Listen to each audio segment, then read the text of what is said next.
صبح کا وقت ہے، آنکھ بھی کھلی ہے، کوئی اذان کی آواز بھی کان میں آئی ہے، آپ کا نفس کہتا ہے ابھی سو جی۔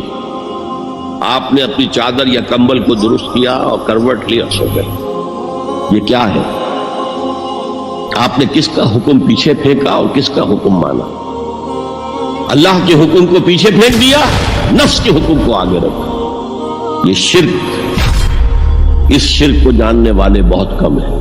مولانا روم نے خوب کہا تھا میرا نفس بھی فرعون سے کم نہیں ہے۔ فرعون نے کہا تھا نا کیا اس ملک مصر کی حکومت میری نہیں ہے؟ اور سارا جو یہ آب پاشی کا نظام ہے، انہار کا نظام ہے، وہ میرے کنٹرول میں نہیں ہے؟ جس کا چاہوں موگا کھلا رکھوں، جس کا چاہوں بند کر دوں۔ یہ تھا خدائی کا دعویٰ۔ تو مولانا روم کہتے ہیں میرا نفس بھی اس سے کمتر نہیں ہے۔ وہ کہتا یہ جسم میرا ہے، اس پر میرا حکم چلے گا، میں نہیں جانتا کون اللہ کون رسول، کیا حرام کیا حلال۔ تو فرعون سے کم تو نہیں ہے میرا نفس، لیکن فرعون اس کی بہت مدد تھی، فوج تھی، لاؤ لشکر تھا، تو اس نے زبان سے بھی کہہ دیا کھل کر انا ربکم الاعلی۔ میں مسکین ہوں، غریب ہوں، میرے پاس کوئی طاقت نہیں ہے، میں زبان سے تو کچھ نہیں کہہ سکتا، اندر سے میرا نفس یہی کہتا۔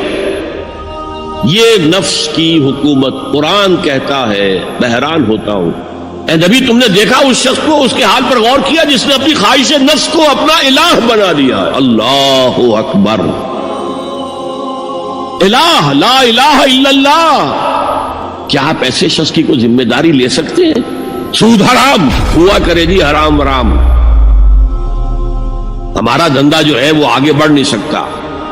تو اللہ کے حکم کو پیچھے ڈالا، نفس کے تقاضے کو آگے رکھا۔ کون معبود ہے آپ کا؟ نام عبداللہ رکھیے، نام عبد الرحمن رکھیے، ہے عبد النفس، نفس کے بندے، نفس کے غلام۔